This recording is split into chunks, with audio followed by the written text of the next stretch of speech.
This crazy wild weekend began as a one-day awards brunch in the Hamptons with our partner Jaguar, honoring leaders in the Black community, telling their stories and raising their profiles.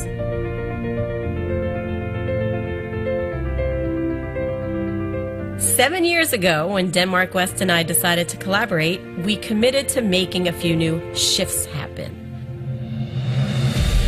That included solving for the inequity in tech, in Silicon Valley, on boards and in the C-suite, and in venture capital. we agreed to be more intentional about the role that Culture Shift Labs events played to enable and accelerate tangible results. Inspired by events like Allen & Company's Sun Valley Summit, where leaders went to get deals done, Culture Shifting Weekends became the same, just with a different color room.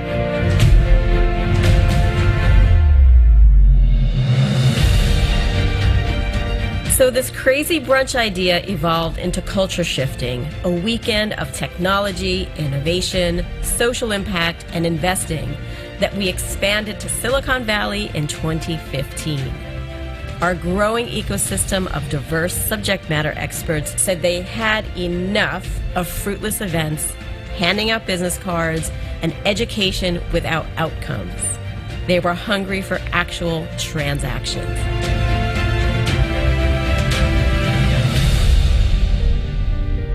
In order to do that, we knew that who was in the room and how people were connected was absolutely critical. Like we do with our consulting business, Culture Shift Labs, we applied our knowledge plus network formula, which essentially leverages our databases of over 8,000 Black subject matter experts, including tech experts, venture capitalists, investors, and other allies to solve problems rather than just talk about them. Our message is crystal clear. The people investors and businesses are looking for do exist, and they exist in large numbers. We want to bring these two worlds together to enable transactions. What would we like to see in the next Culture Shifting Weekend, Denmark? More. Write big checks. Write big checks. Culture Shifting Weekends highlights and connects the thousands of hidden, diverse figures in technology, innovation, social impact, and investing with outcomes in mind. It is a mission disguised as an event.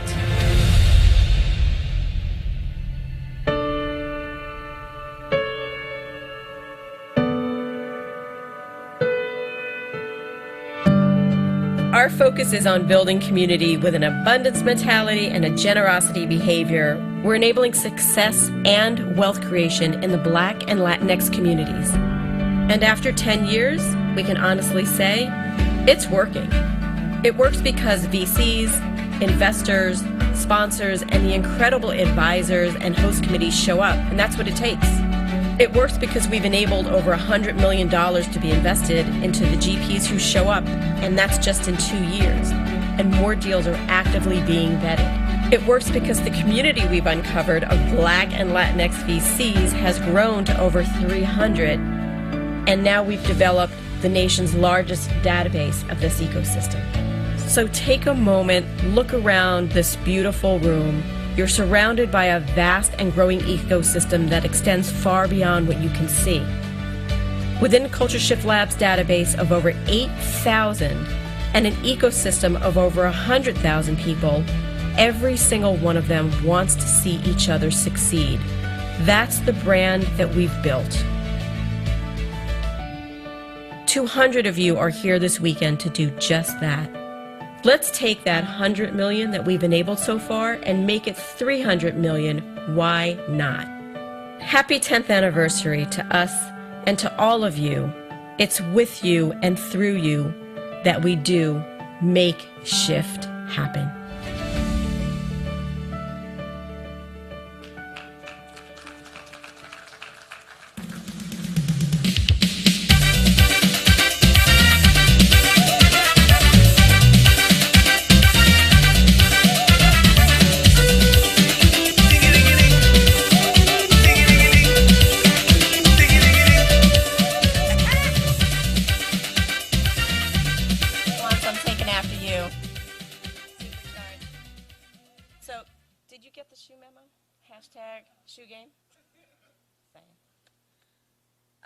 Good morning, everybody. I am Andrea Hoffman, the founder and CEO of Culture Shift Labs and Culture Shifting Weekends.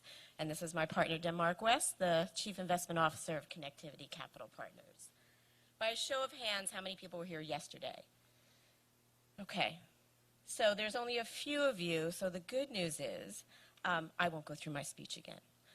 I just want to welcome everybody and say that There's a single metrics by which we measure the success of this weekend, and that is who's writing checks, right? I think we're really clear about the fact that we curate the room, based on outcomes. Who's here, to open doors, write checks, and open the door to a writing of a check. And so there have been a lot of meetings that took place yesterday and this morning. And I know deals are already in motion. And, Denmark and I really care about making sure that venture capital has more equality. And that's the point of this weekend. It's the largest gathering of Black and Latinx venture capitalists. There's a larger ecosystem. Not everybody is in this room, so this is a tiny snapshot of the entire ecosystem. Deals happen throughout the entire year, and there's a couple of things that they missed yesterday, so maybe we can do a quick recap. Denmark and I are tired. We went dancing. Well, I went dancing last night. I just went drinking. Denmark doesn't drink. Okay. So Denmark, maybe just a quick recap and what to expect today with F. Gary Gray and all that fun stuff. Oh, that's not even funny. I have 4 inches. I heard some chuckles. So I'm not going to go through the whole litany of what happened yesterday. I think suffice to say we had a number of really engaging and intriguing conversations. We had the founder of Venmo in a conversation with the CEO of the Knight Foundation, which I think was a pretty riveting conversation, one that was not only authentic, but open and transparent in ways that we frequently don't see. We've had conversations around family offices, fund of funds. We've had institutional investors. What's important is we've actually shed a light on what is a growing ecosystem of Black and brown venture capitalists. We had 15 of our emerging GPs get up and explain who they are, what they do, and why it's important. And in doing that, basically shine a light on an industry that hasn't really shown a light on them. So what we're trying to do here today is to continue that conversation. We're going to have more of the discussions. In fact, Andrew's going to introduce our first discussion in a moment.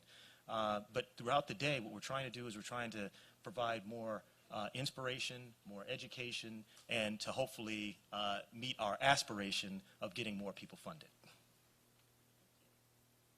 And you're in for a real treat. F. Gary Gray will be here to close out the day. He is doing a rare live interview with our friend Chris Spencer, talking about everything from how he got started without going to school for film, not knowing anybody in Hollywood, and his agriculture work on land, 22 acres of land that he purchased, I think, well over 20 years ago. So really fascinating. Hasn't really talked about this publicly, so you're getting a glimpse, so don't leave for sure. And with that, I would like to call up Darren Dotson, my friend Darren, who has actually been a recipient and may mention that in his remarks of being involved in Culture Shifting Weekend, and Elliot Robinson of Bessemer.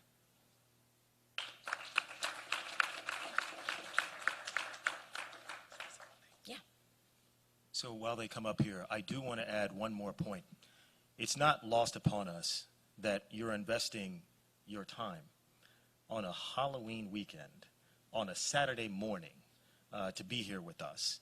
And we think that that is not only important just in general, but we think that it's very much appreciated as we build this community, because the community is actually dependent upon the commitment of individuals like yourself in order to make this happen.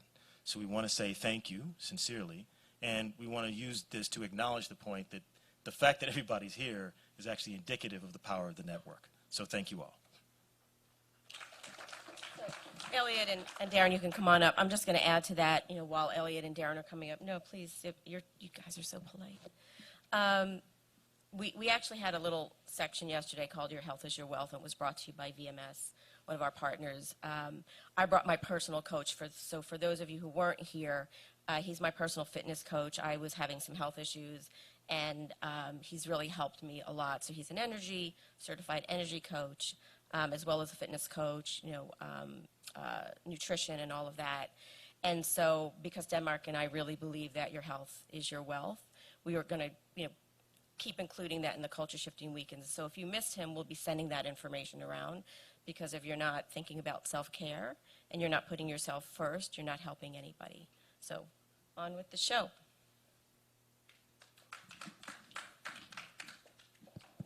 Good morning. Can you guys hear me? I'm Elliot. I'm a partner with Bessemer Growth, which is a new vehicle outside of Bessemer Venture Partners. It's an interesting conversation, one I've been really looking forward to, particularly with your background. It's also interesting because one of my biggest LPs is in the room, Adam Ritter with Bessemer Trust. I just came off of a fundraise cycle this summer, so many of the questions that we'll talk about I got asked from Adam and others over the last 3 months. But if you could start and kind of give us your story, a little bit of your background, and then we'll jump in. Sure. Darren Dotson, and born in Washington, D.C., passionate early in my career around social justice and economic justice. I had the opportunity to work on legislation in 18 states with a team from the Center for Responsible Lending. So it came out of public policy at Duke, put it to work, passing legislation in 18 states using data-driven processes, and basically looking at massive subprime lending pools and overlaying those pools and the terms of those pools on GIS statistical mapping to show and prove that Black and Latino people are overcharged relative to risk for subprime loans. And at one point, I think 2/3 of Fannie Mae's loans that they bought were subprime for Black folks and Latinos that should have been prime. So massive challenge around the underestimation of a certain group of people, underestimation and overcharging of a certain population of people. Then went to Stanford Business School, where I focused on recovery after Hurricane Katrina, partnered with Jim Coulter, the founder of TPG, personally, and his family to rebuild New Orleans through entrepreneurship and innovation. We brought 1,000 people to spend 100,000 hours of time, from executives from Google, Salesforce, and Cisco to rebuild New Orleans, working with early stage entrepreneurs, and of course the lives of the people that were running companies to build the tax base and growth of the city. And when we brought the first 100 people down, they worked with the entrepreneurs, and something really strange happened. The entrepreneurs were super upset because executives were coming down from the largest firms in the world and telling them how to run their businesses that didn't understand the context of race, gender, class, culture within New Orleans. And the program in the first year, I think we would say, is a failure. And in the subsequent year, after a lot of feedback, we did a precursor to an implicit bias strategy that we'd later incorporate into our firm, and educated a lot of those folks on the biases that they might bring to entrepreneurs that had spent their whole lives building their companies and might have the wisdom to solve many of their own problems with different questions. And after that, I went to Calvert Funds, ran a portfolio of 44 funds on 5 continents for 8 years, all within impact investing strategies, and began to see that even impact investing, even though we were 3x above benchmarks in investing in women and people of color, this field that had set out to do good, the benchmark was 1.3% women and people of color within the asset management business owned funds of the $69 trillion in capital. And I was embarrassed that we were getting congratulated for being above benchmark. Even though Calvert was doing amazing and transformative work, left to create Illumin Capital. And that entity is a fund of funds entity. We invest in impact funds.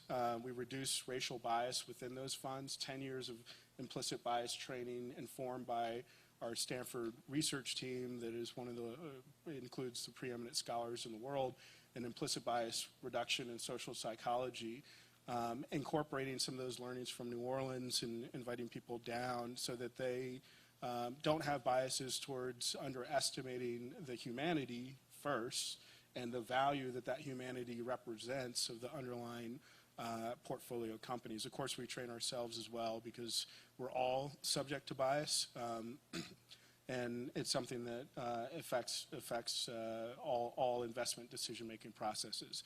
So. Well, I'm happy I don't have to introduce myself or follow that, so thank you. Let's actually jump in. So when I was thinking about questions and doing some research on you, implicit bias was actually number 5 on my list, okay. But let's just go there, if that's okay. You know, I started my career with Syncom Venture Partners, one of the most historic African-American-led venture firms in the country. Our portfolio was inherently diverse by our strategy. And what I find really interesting now, at Bessemer, we had an offsite. This is a little bit inside, but also in the kind of cone of trust here. Recently, third parties have been ranking venture funds based on the diversity, not in their GP, but in their portfolio. We have over 240 active portfolio companies and 0 founders of color. So as you can imagine, as the most senior black investor at the fund, I chair our diversity and inclusion committee, and we talked about it as a fund, everyone in the room openly, and I thought it was fascinating. And fascinating both in good and potentially harmful ways. As I was talking about our sourcing strategy, where we go, you know, the best terms that I could put it in is economic term. And that as more and more founders of color are raising capital above the $10 million mark, some in the $30 million, now close to $100 million mark, we're missing out on these opportunities. And I talk to these entrepreneurs all the time, and they say to me, Elliot, I don't want to be your fund's guinea pig. I don't want to be the first one. You know, there's other funds that have done this before. So spinning it back to you on the implicit training, the last piece I'll share with you is when I was talking about, you know, we're going to miss these opportunities. If you're not investing in black and brown founders, you're not investing in the future. So we're going to miss those opportunities. And one of my partners said, well, Elliot, we still have to invest in the next Facebook. I said, okay, well, stop. Now we really have to unpack something. Yeah. Like, what is, that's implicit bias to me. And I said, well, 2 things. One, that either means we're not seeing these entrepreneurs or we're passing on them because we inherently don't believe that they can become the next Facebook. And what does that mean when I'm bringing a deal as an investor of color and the only one at the firm who can cut a check? So I'll pass that back to you and say, from where you sit in a fund of funds perspective, how do you put that into your evaluation of a new GP or a new fund that's pitching you for capital? Great question. So a couple things, framing and context around some of the reflections that you just shared, and then I'll answer the question about how we put it into practice. Framing and context, recently, and some of you were here yesterday, but I'll just state that we published a paper on, in the Proceedings of the National Academy of Sciences, which is one of the leading social psychology journals in the world, on systematic bias at the highest end of performance. So what we found is that when we systematically and secretively tested 180 asset allocators that manage over $1 trillion in capital with using high and low quality conditions with equally skilled white male and black male led teams, what we found is as you increase performance, the bias towards the black male team increases. It's a pretty powerful finding. So you can imagine trying to pitch. When the better you pitch, the less money you get.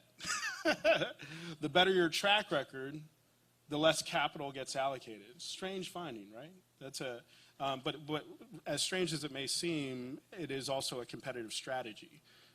Because those that cannot see, literally, this is unconscious bias. Some people will always say there is explicit bias when I say unconscious bias, but the power of unconscious bias I learned very early in terms of education. You may know, many in this room may know, that black kids are overexpelled by 4x the rate of their white counterparts at K through 12. And our research team did that study to look at the mind of the teacher through fMRI, brain scans, and other types of things to realize that the teacher actually had no idea that they were doing that. This teacher was trying to cheat, like investment selection processes, everyone equally. But ultimately what they did is systematically 4x the rate. Expel, suspend only for discretionary suspensions and expulsions, black students. So if you look at mandatory expulsions, you bring a knife or gun to school, black and white students get expelled exactly the same. You give this teacher discretion, like venture capital, we have discretion. They suddenly start over-disciplining equally talented students from the class. So when I went through this research, I then built a team across Stanford of professors that were right across the street from each other, literally, but had never met each other before, of the leading portfolio construction theorists with a PhD from Oxford and the leading biased social psychologists with a PhD from Harvard to build out a study that we systematically tested. So that's the context. Now, what we do is we take those insights and learnings and require 10 years of implicit bias reduction training with and coaching with each of the funds that we invest into to unlock their ability to see the highest market potential companies, which in our estimation, if you just use a normal curve that we'd use in any other area of finance, what we'd find is we're about $35 trillion underallocated towards women and people of color-led asset managers. And we think that's a big problem. That's about half of the $69 trillion in capital, so we just expect to see a different world if we were optimal. We borrow heavily from Daniel Kahneman's work in a 1,000-company study with McKinsey where he shows systematic bias. When you reduce it, leads to 7% ROI and basically resource allocation within firms and investment processes. We focus on 3 specific processes of bias reduction because Daniel Kahneman, when he won the Nobel Prize in this area, basically said that you can't train people on bias generally like most firms do if they do bias training at all. How many people in this room have been trained on implicit bias? How many people had a training that lasted over 6 months? Okay, well, that's awesome. So 10 years of rigorous evidence-based training to unlock the ability for people to see the humanity and the underlying value in the top performing managers and companies in the world. Sounds like, that's our thesis. It's a competitive strategy. We went ahead and published it so the rest of the world could see it. But I would make the point that, like reading a book about Bruce Lee, you can read the book, but if you go out and try to fight somebody after you read the book, it's a lot different. So what Illumine Capital does is we're experts in the practical application of the research in collaboration with our research team at Stanford to systematically apply and become experts in the integration of this. I'll share one more thing, which is that in Jennifer Eberhardt's book that mentions our research that was just published, Biased, and is available at airports and bookstores around the world. One of the studies that she refers to is a social psychology study on the brains of London cab drivers. And many of you may have read it, but what they show is a London cab driver when they're beginning to learn what ends up being 1,000 streets to 2,000 streets. They take a picture of their brain and then they compare it to the median average in the geospatial region of the brain. And then, 2 years later, they look at it, and actually the geospatial region of the brain is bigger than the rest of, the average of humanity. And what I'd posit is that one of the reasons why we'll be incredibly hard to compete with in the future is we're actually changing the brains to learn to see the humanity of other people, in developing the methodology to help our LPs go through a similar process across their entire portfolios so that they can see the humanity and value that humanity represents within investment processes. So that's the mission. Thank you. So let's take it a little more tactical. And before we do that, let's make an agreement. So you talked about the shortage of capital that goes into fund managers that look like us. The one term that I never use, I don't even like saying it, is emerging manager. I hate the term. I'm 15 years in. I don't know what I'm emerging from. I don't know what any of us, quite frankly, are emerging from. So let's just talk about it as underserved alternative asset managers. That's the term that I prefer to use. What advice can you give to that community in terms of getting to know folks like yourself over time. You know, it's not, you know, a pitch is a pitch, right? Track record is track record, but it's a relationship. You're making an investment in a GP or their fund and their team that will likely last more than a decade, even if you only make one fund commitment. So give us some tactical kind of tips on how to get to know someone like yourself and get more ingratiated with the fund. You know, it's in terms of getting to know us, you know, please reach out to us. My colleague, Heron Gatachu. Heron, can you raise your hand? There's Heron right there, our Vice President of Investments. Please reach out to us. Our website is open. Anybody can submit information on our website, and that's because, you know, our team trains rigorously on bias reduction within our process, so apples to apples comparison is really, really important on financial and other criteria. So I would say reach out to us. We're based in Oakland, California. Come out and visit with us. We'll show you around our office. You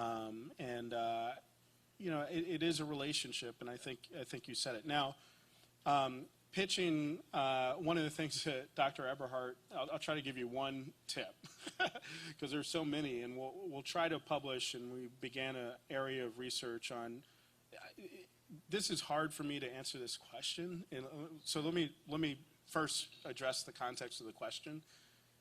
There's nothing wrong with you. There's something wrong with the people that are allocating capital.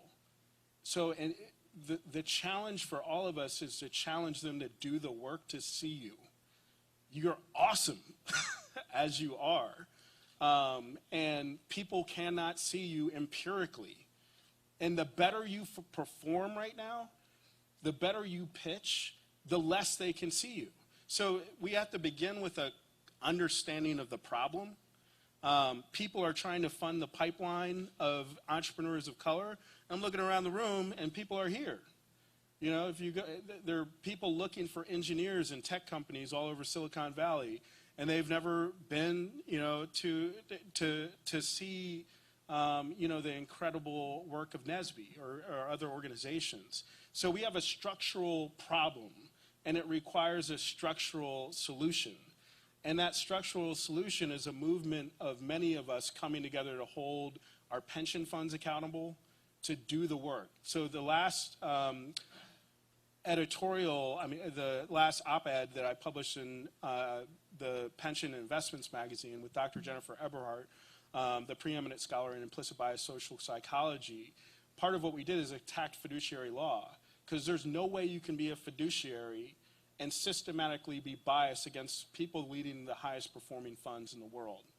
And that is something that we as a community should call our pension funds, get it in the minutes, that they should do coaching and training so that when you show up, they've done their work to see you. And then the tip, okay. So, but I want to make sure that point lands. And we've received messages from all over the country of managers that are top performing, some of them in this room, that have watched their white friends raise more money. I received a message last week from a fund manager that had seen their friends raise more money with less good track records and I would say less good, you know, pitching skills and lots of other aspects of that. So that's point number one. Now to the tip. You know, this is a tough tip, but I'll give it to you anyway because I think it works. So when we look at the normalized faces of white male folks, so if you have somebody angry and somebody smiling, and you have all the different faces along the curve, in the middle, what you'll see is a neutral face. And if you survey everybody in this room or everybody in the asset, a room like this of the people that control asset management, which are, in terms of owned firms, it's 98.7% white men, they would look at this face and they'd say, oh, you know, this person, you know, looks like they have a non-expression on their face. Now, if you take me and you take, you know, angry, you know, all the way to happy, you know, and you look at the neutral face, basically what you'll see is that people perceive me as angry. And people don't like to invest in people they perceive as angry. They don't even like to hear a pitch from people they perceive as angry. So, smile. Yeah, it's a strange and sad kind of realization, but it's true. But it's true. And that's not, again, that's not you. It's the people that are evaluating you and how they perceive you. So just as a context, that's an important thing. But I would say that book is like a survival book. I would read that book, all the way cover to cover, and check out some of the research. One of the powerful things about Dr. Eberhardt is she walks through examples from police bias, which she trained the Oakland Police Force, which is why I live in Oakland, because I know my life expectancy goes up. And then she also trains doctors regularly that are having disparate impacts on minority population, which is all doctors, because we all hold bias. And she also, if Airbnb is having a challenge, and I can't get an Airbnb in many parts of the country because my Facebook feed leads them to see the face, and then I get rejected after I've been accepted, like some people in this room probably. So they call in Dr. Eberhardt and their team to do a statistical analysis and figure out how to shift the system, which he also talks about in the book. How many people know Nextdoor? Okay.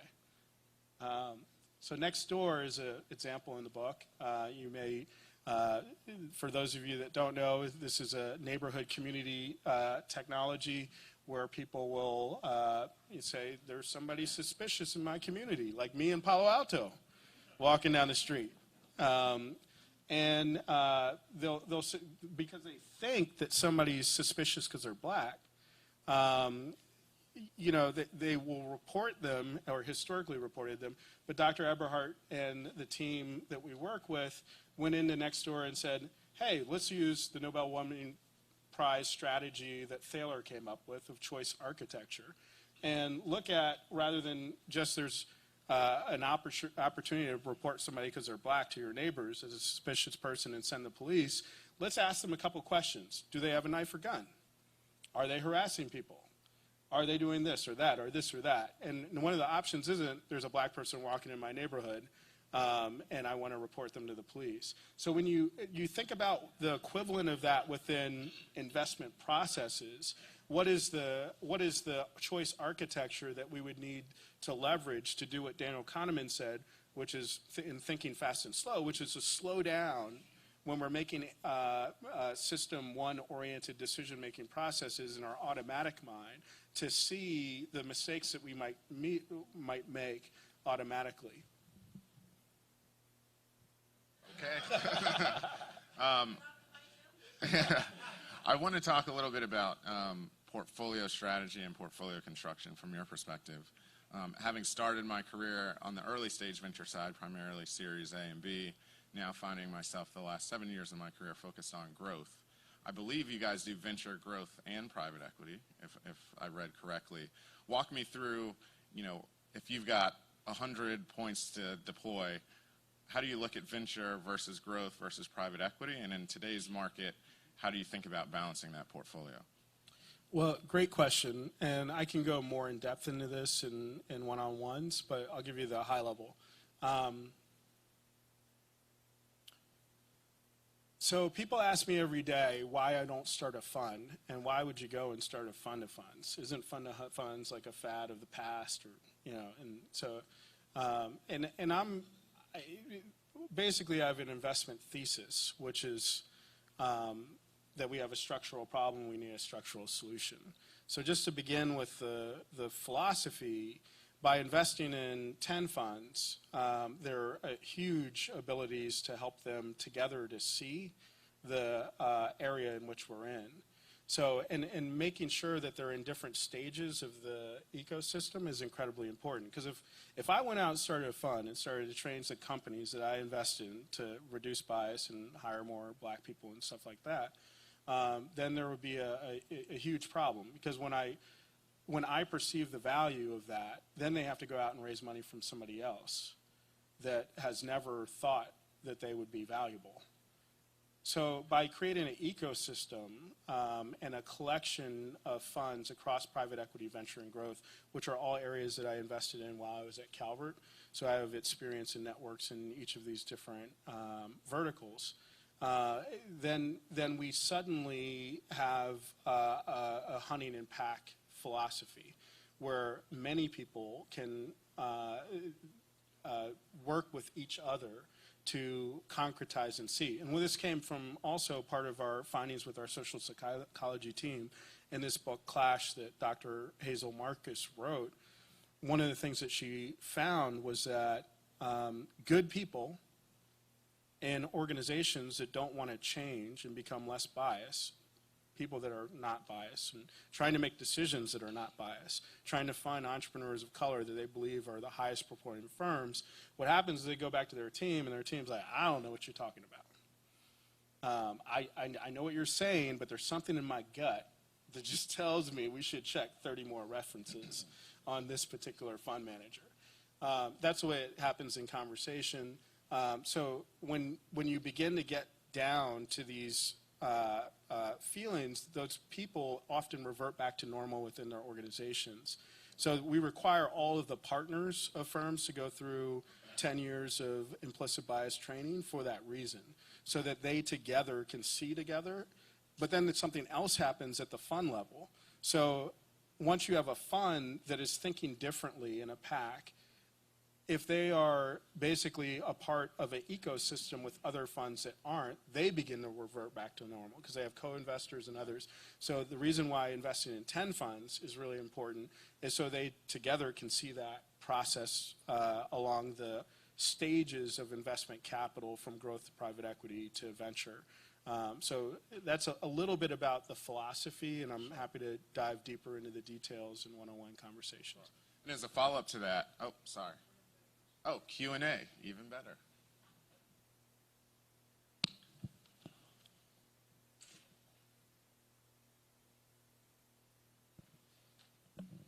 Hello. You talked about structural change, so I'm curious to hear your thoughts on tax incentives. So I've seen what opportunity zones funds have done to unlock capital, and I'm curious to hear your thoughts on if that's an opportunity in our space. You know, I was talking thank you for your question. I was talking to Treasurer Frederic with him on a panel 2 days ago in the state of Illinois, and we were talking about legislative change. So opportunity zone legislation, I don't think will get us there on the bias reduction process. Emerging manager programs won't get us there. They've been around for over 20 years, and basically we're at 1.3% of women and people of color run funds, and they haven't gotten us here. And we're about 35 trillion under, and the time keeps on going.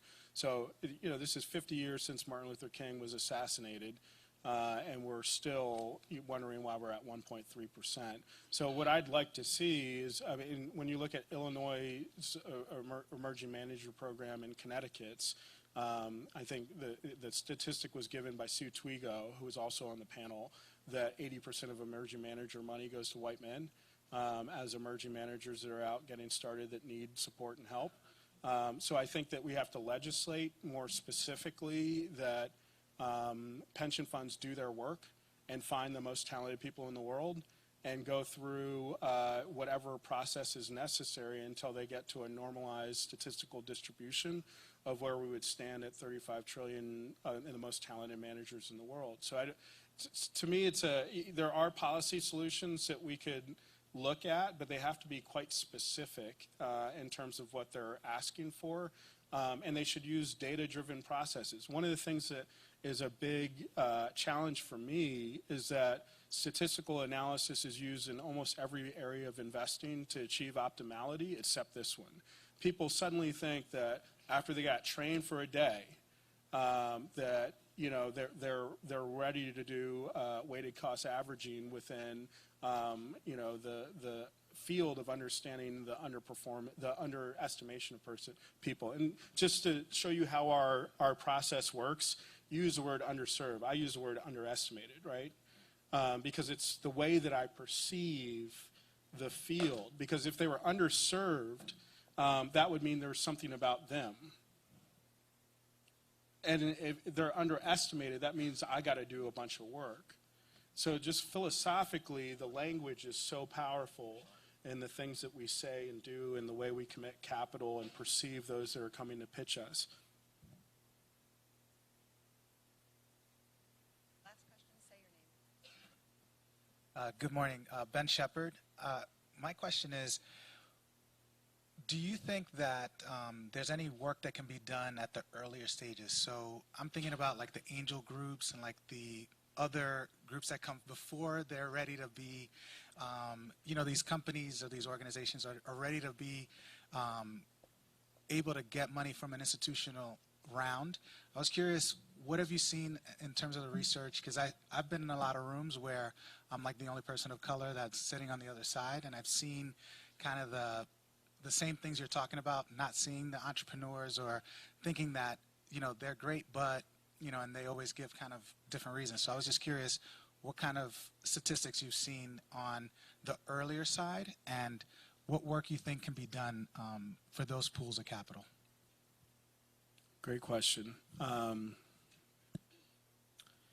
Just to be clear, to start off with, one of the cool things about 98% of people, and one of the cool things about the capital system is like, if we walked out on the street and we asked people how much do we think women and people of color funds manage, in the world, almost nobody would say 1.3%. So there's a common misunderstanding and focus on the largest field that funds all the companies that we buy everything from, of what the ownership of that system is. So the reason why I choose to answer this question by starting at the top is there are very few people at the top that manage 98, like basically the $69 trillion in capital. And when you look at those people, and one of the ways that we plan to measure our impact as a firm, if you shift the mind of one of those people by 1% that manage $1 trillion in capital, you're sending significant amounts of capital in a different direction. And because of our power analysis as a firm, we know that the pipeline problem is not sufficient to solve the problem we're trying to solve. No matter how good you are, unless we influence the owners of capital, the owners of the firms that are largest firms in the world that own the companies that, then we can't really create change. So I would say the angel communities are important, but then you have the upstream problem of those companies, once funded, if funded, because of this bias is at that level, being able to then swim through an entire river of bias that is not static but active. So the number of blacks in Silicon Valley went down, right? Because the push is to not only not see, not allocate, but if they can't see, how are they going to promote somebody that they can't see?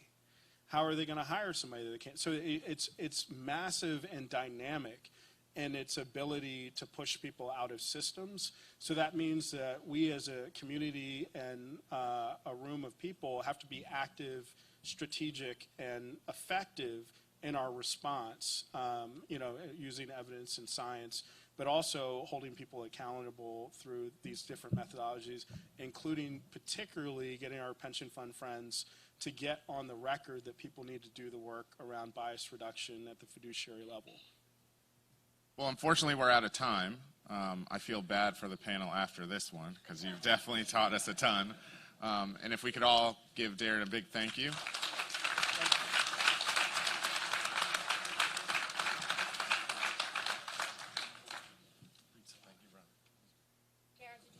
Where they can find the research now? You can download it from our website at illumincapital.com. Great. I have some pretty cool friends. Super smart. You want to check out Roland Martin Unfiltered? YouTube.com/Roland S. Martin. And subscribe to our YouTube channel. There's only one daily digital show out here that keeps it black and keep it real. It's Roland Martin Unfiltered. See that name right there? Roland Martin Unfiltered. Like, share, and subscribe to our YouTube channel. That's youtube.com/Roland S. Martin. And don't forget to turn on your notifications so when we go live, you'll know it. Hey everybody, this is your man Fred Hammond, and you're watching Roland Martin, my man, Unfiltered. Hi, this is Essence Atkins, and you're watching Roland Martin Unfiltered. Hey, yo, Peace World, what's going on? It's the Love King of R&B, Raheem Devon, and you're watching Roland Martin Unfiltered. Hi, my name is Brescia Webb, and you're watching Roland Martin Unfiltered. Ow. Well, I like a nice filter usually, but we can be unfiltered. What's going on? This is Tobias Trevelyan. And if you're ready, you are listening to and you are watching Roland Martin Unfiltered. What's up? I'm Lance Gross, and you're watching Roland Martin Unfiltered. Hi, this is Cheryl Lee Ralph, and you are watching Roland Martin Unfiltered. I mean, could it be any other way? Really? It's Roland Martin.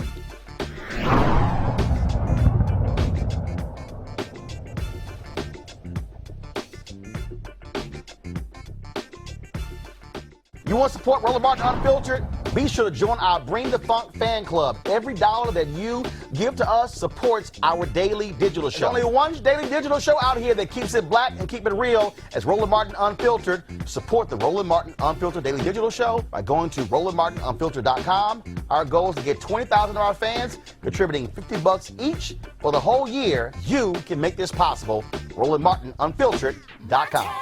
Hey fam, want to check out Roland Martin Unfiltered, the blackest show on all of digital, cable, and broadcast. Check out our audio podcast. There's only one daily digital show out here that keeps it black and keep it real as Roland Martin Unfiltered. Press play.